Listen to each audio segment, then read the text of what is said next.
శివుని ఆజ్ఞతో స్వయంగా నాగేశ్వరుడే భూమిపైకి వచ్చి రైతులకు పాడి పంటలకు సహాయం చేస్తాడని కనుమ రోజు గోమాతలను పూజిస్తారు.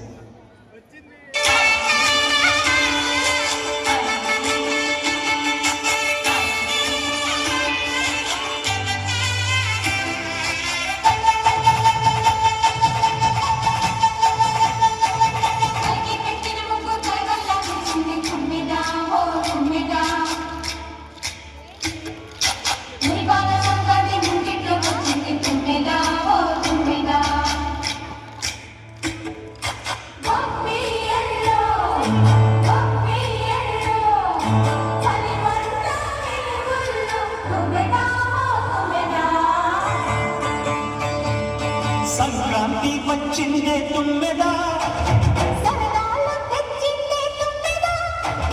కొత్త ధాన్యాలతో కోటి పంచాలతో ఊరేస్తూ పొంగుతుంటే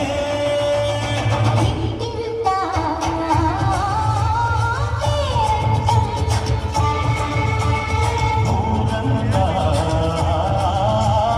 ఉల్లాసం. కొత్త అల్లుళ్ళతో కొట్టి మరదళ్ళతో పొంగి హేమంత సిరులు.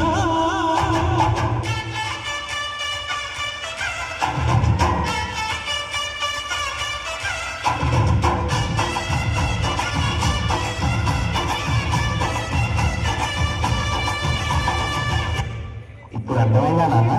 అర్థమైంది మావయ్య. సంక్రాంతి అంటే ఒకరి కథ కాదు, ఒక సందర్భము కాదు. సంక్రాంతి అంటే కుటుంబాలు మరియు ఊర్లు కలిసి జరుపుకునే ఒక గొప్ప సంబరం.